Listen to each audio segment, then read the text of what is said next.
प्यारे दोस्तों, ये कहानी है एक ऐसे चोर की जिसे आज तक कोई भी पकड़ नहीं पाया और इस चोर का नाम निक्की है। फिलहाल निक्की अकेले चोरी नहीं करता, उसके पास अपनी एक टीम है और अपनी टीम की मदद से वह ऐसी ऐसी चोरियों को अंजाम देता है जिनके बारे में सोचना किसी भी इंसान के बस की बात नहीं। तो मूवी की शुरुआत में दिखाया जाता है कि निक्की आज एक रेस्टोरेंट में डिनर कर रहा है, लेकिन तभी एक लड़की जिसका नाम जैस है वह निक्की के पास आकर उससे बातें करने लगती है और उसे अपनी बातों में उलझाकर अपने साथ उसी होटल के एक कमरे में ले जाती है। उन दोनों के रूम में आते ही वह दोनों एक दूसरे के करीब आने लगते हैं, लेकिन तभी एक आदमी हाथ में बंदूक लेकर उस रूम का दरवाजा खोलकर अंदर आ जाता है और निक्की की तरफ अपनी बंदूक करके उसे डराने धमकाने लगता है। जैस निक्की से कहती है कि यह आदमी मेरा हस्बैंड है और हमेशा मेरा पीछा करता रहता है। वैसे निक्की उस आदमी के आने की वजह से डरा नहीं बल्कि बिल्कुल शांत रहा। निक्की उस आदमी से कहता है कि मुझे कैंसर है, तुम चाहो तो मुझे मार सकते हो, और कैंसर की बात सुनकर उस आदमी का दिल पिघल जाता है और निक्की को सही से डरा नहीं पाता। वैसे निक्की उन दोनों का नाटक समझ चुका था, यानी कि जैस जानबूझकर निक्की को होटल के कमरे में लेकर आई थी ताकि वह उसकी कीमती चीजों को चुरा सके। यहाँ मैं आपको बता दूं कि जैस भी एक चोर है और अब निक्की उन दोनों की सच्चाई जान चुका था तो वह उस रूम से आसानी से बाहर निकल जाता है। अगले दिन जैस जब होटल से बाहर जा रही थी तब निक्की जैस को ढूंढकर उससे बात ही करने लगता है।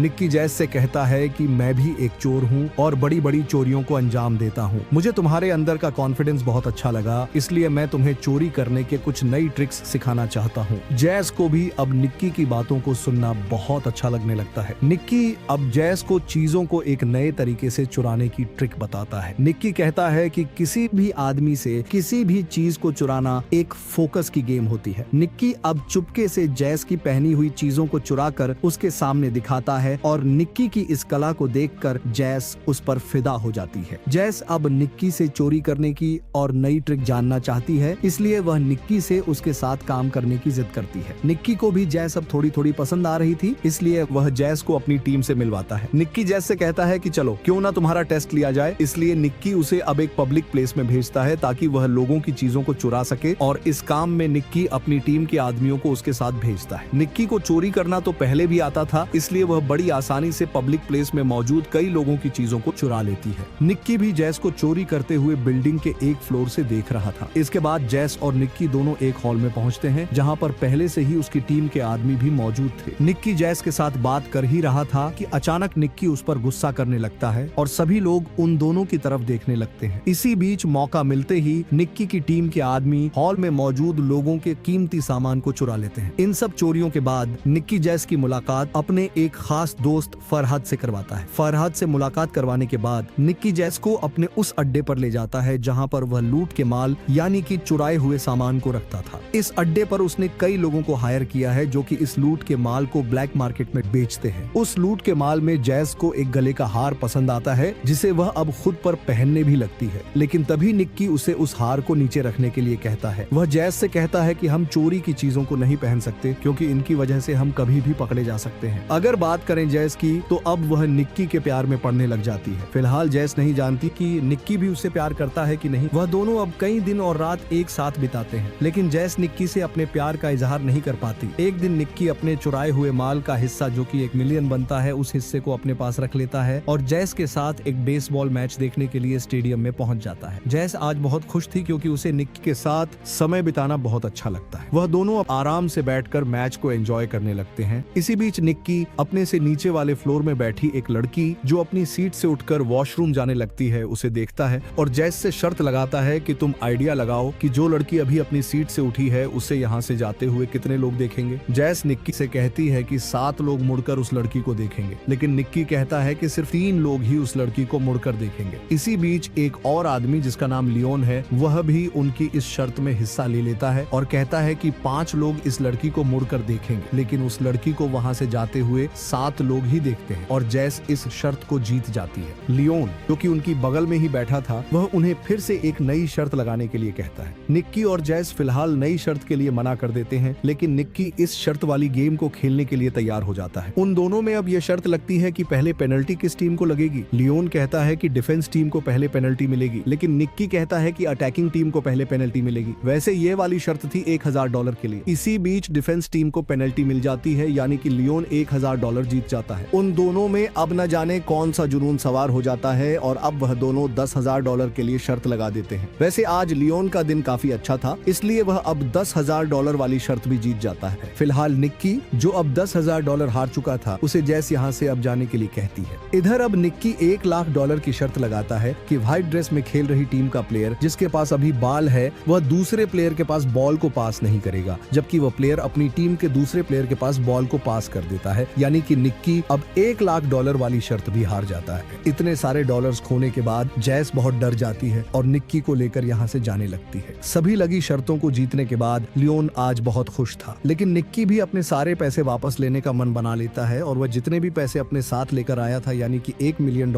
उन सबको एक नई शर्त पर लगा देता है। निक्की अब लियोन से कहता है कि चलो इस बार कुछ अलग सी शर्त लगाते हैं, और इस शर्त में तुम इस ग्राउंड में खेल रही टीम्स के प्लेयर्स में से किसी भी एक प्लेयर का जर्सी नंबर चुनो और उसे नंबर को जैस तुम्हें बताएगी। वैसे इस ग्राउंड में कम से कम 100 प्लेयर्स थे। लियोन जानता था कि इतने सारे प्लेयर्स में से किसी भी प्लेयर की जर्सी के नंबर का पता लगाना निक्की के लिए बहुत मुश्किल होगा, इसलिए वह उसकी इस शर्त को मान लेता है। लियोन अपनी दूरबीन से उस ग्राउंड में मौजूद प्लेयर्स में से कोई एक जर्सी नंबर सेलेक्ट करता है और उस नंबर को एक कागज पर लिख देता है। अब बारी थी जैस की उस नंबर को चुनने की। निक्की अब जैस के पास जाता है और उसे बड़े शांत मन से उस नंबर का पता करने के लिए कहता है। वैसे जैस निक्की की इस शर्त में साथ नहीं देना चाहती थी, लेकिन फिर भी वह उसका साथ देती है और दूरबीन से उस ग्राउंड में मौजूद प्लेयर्स को देखने लगती है। तभी वहाँ उसे निक्की का दोस्त फरहाद दिखता है, जिसने 55 नंबर की जर्सी पहनी थी। वह सोचती है कि फरहाद इस टीम में क्या कर रहा है, वह तो इतना मोटा है और वह टीम का हिस्सा कैसे बन सकता है। इसलिए वह निक्की की इस गेम को समझ जाती है और वहाँ मौजूद सभी लोगों से कहती है कि लियोन ने जिस नंबर को पेज पर लिखा है वह नंबर 55 है। और 55 नंबर सुनते ही लियोन के पैरों के नीचे से जमीन खिसक जाती है, यानी कि 55 वही जर्सी नंबर था जिसे लियोन ने सेलेक्ट करके कागज पर लिखा था। जैस भी अब बहुत खुश हो जाती है क्योंकि आज निक्की ने पूरे $2 मिलियन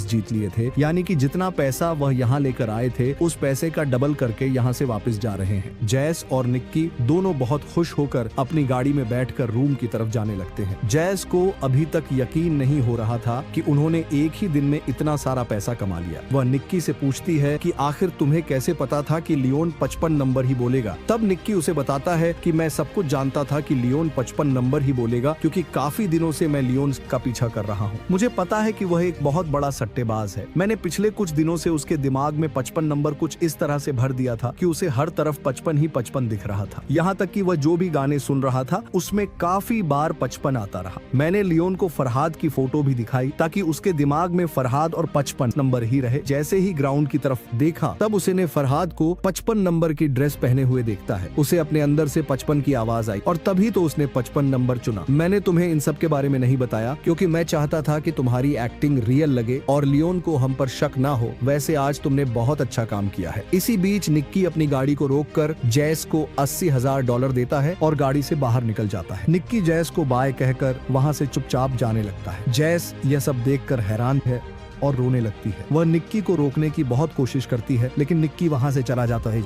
जैस इसलिए भी रो रही थी कि उसने कभी नहीं सोचा था कि निक्की उसके साथ ऐसा भी कर सकता है, क्योंकि वह तो निक्की से प्यार तक करने लग गई थी। इधर निक्की भी चुपचाप दूसरी गाड़ी में जाकर बैठ जाता है। वैसे वह भी जैस से प्यार करने लग गया था, लेकिन निक्की का बिजनेस उसे किसी से प्यार करने की इजाजत नहीं देता। इसके बाद सीधे 3 साल बाद का सीन दिखाया जाता है, जहाँ निक्की एक F1 रेसिंग टीम के लिए एक मैकेनिकल इंजीनियर का काम कर रहा है। उसकी रेसिंग टीम के मालिक का नाम गैरिगा है। गैरिगा अपने सिक्योरिटी गार्ड ओवेंस को निक्की को आज लंच पर बुलाने के लिए कहता है। निक्की भी अब गैरिगा के साथ लंच करने उस स्टेडियम के एक रेस्टोरेंट में पहुंच जाता है, जहां गैरिगा निक्की से कहता है कि मैंने अपनी F1 रेसिंग टीम को बेहतर बनाने के लिए एक ऐसा सॉफ्टवेयर तैयार किया है जिसकी मदद से मेरे प्लेयर्स इस F1 रेसिंग को काफी टाइम से जीतते आ रहे हैं, और इस सॉफ्टवेयर का नाम है EXR। वैसे बाकी सभी F1 रेसिंग टीम्स इस सॉफ्टवेयर को हासिल करना चाहती हैं, लेकिन मैं चाहता हूं कि तुम इस सॉफ्टवेयर की डुप्लीकेट कॉपी, जो कि उनकी टीम को गलत जानकारी देगी, उसे मैकवीन को बेच दो। मैकवीन वैसे गैरिगा की तरह ही दूसरी F1 टीम का मालिक है। गैरिगा निक्की को एक पूरा प्लान समझाता है। वह निक्की से कहता है कि आज रात होने वाली पार्टी में तुम जानबूझकर मुझसे लड़ना, ताकि मैकवीन ये समझे कि तुम्हारे और मेरे बीच में झगड़ा हो गया है, इसलिए वह तुम्हें मिलने के लिए बुलाएगा। तब तुम उससे हमारे XR प्रोग्राम को बेचने की बात कर देना। निक्की चुपचाप गैरिगा के इस प्लान में उसका साथ देने के लिए हाँ कह देता है। अब शाम हो जाती है। सभी लोग पार्टी कर रहे थे, जिसमें मैकवीन और बाकी सभी रेसिंग टीम्स के मालिक मौजूद थे। निक्की शराब पीकर उस पार्टी में मौजूद सभी लोगों से गैरिगा की बदनामी शुरू कर देता है। वैसे इसी बीच उसकी नजर जैस पर पड़ती है, जो कि गैरिगा के साथ उसी पार्टी में मौजूद थी। जैस को गैरिगा के साथ देखकर निक्की को बहुत ज्यादा गुस्सा आ जाता है, क्योंकि अभी भी निक्की के मन में जैस के लिए बहुत प्यार है और अब निक्की गैरिगा से झगड़ा करने लग जाता है। तभी गैरिगा का सिक्योरिटी गार्ड ओवेंस वहां आकर निक्की को उस पार्टी से बाहर धकेल देता है। जब निक्की और गैरिगा के बीच में हुई लड़ाई के बारे में मैक्वीन को पता चलता है, वह उसे लंच पर बुलाता है और उससे कहता है कि क्या तुम मुझे वह सॉफ्टवेयर लाकर दे सकते हो जिसकी मदद से गैरिगा आज तक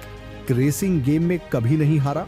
और निक्की भी मैक्वीन को उस EXR प्रोग्राम को बेचने के लिए तैयार हो जाता है और उन दोनों में ये सौदा होता है $3 मिलियन में। इसके बाद निक्की फरहाद की मदद से जैस से मिलता है। निक्की जैस से कहता है कि मैं अब पूरी तरह से बदल चुका हूँ। मैं जानता हूँ कि तुम मुझसे प्यार करती हो और अब मैं भी तुमसे प्यार करने लगा हूँ। अगर तुम चाहो तो हम यहाँ से कहीं और जा सकते हैं। लेकिन जैस को अभी तक निक्की की बातों पर भरोसा नहीं हो रहा था, इसलिए जैस अब वहाँ से चली जाती है। इससे अगले दिन निक्की मैक्वीन से मिलता है और उसे EXR प्रोग्राम की कॉपी देकर $3 मिलियन ले लेता है और चुपचाप वहां से चला जाता है। निक्की अब उस XR प्रोग्राम की कॉपी को बाकी रेसिंग टीम्स को भी बेच देता है। निक्की 3 मिलियन उन सभी टीम्स के ऑनर से वसूल कर लेता है और सारा पैसा लेकर जैस के पास चला जाता है। निक्की की आंखों में आज जैस के लिए बहुत प्यार नजर आ रहा था। निक्की जैस से बात करता है और उसे अपने साथ यहाँ से जाने के लिए कहता है। दोनों अब जल्दी से होटल से बाहर निकलकर अपनी गाड़ी में बैठकर उस शहर से दूर जाने लगते हैं। लेकिन मैक्वीन का सिक्योरिटी गार्ड, जिसका नाम गॉर्डन है, जो कि दरअसल में गैरिगा का खास आदमी भी है, वह काफी दिनों से निक्की और जैस का पीछा कर रहा था। गॉर्डन को यह पता चल गया था कि निक्की ने इस EXR प्रोग्राम को बाकी रेसिंग टीम्स को भी बेच दिया है और गॉर्डन अब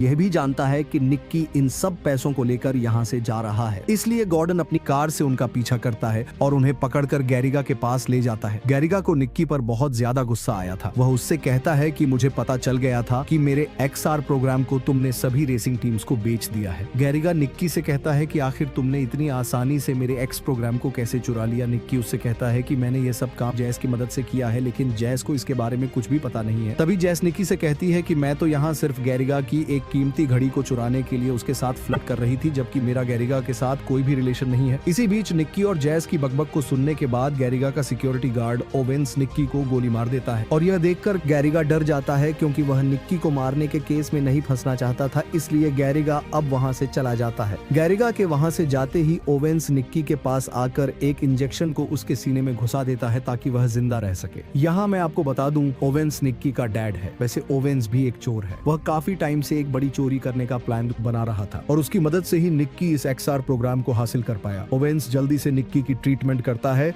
और इस ट्रीटमेंट के बाद निक्की को होश आ जाता है। ओवेंस उसे एक कार में बिठाकर अस्पताल पहुंचा देता है, लेकिन वहां पहुंचते ही ओवेंस सारा पैसा लेकर वहां से चला जाता है। जैस भी अब जल्दी से निक्की को गाड़ी से निकालकर हॉस्पिटल की तरफ ले जाने लगती है और इसी के साथ इस मूवी का अंत हो जाता है।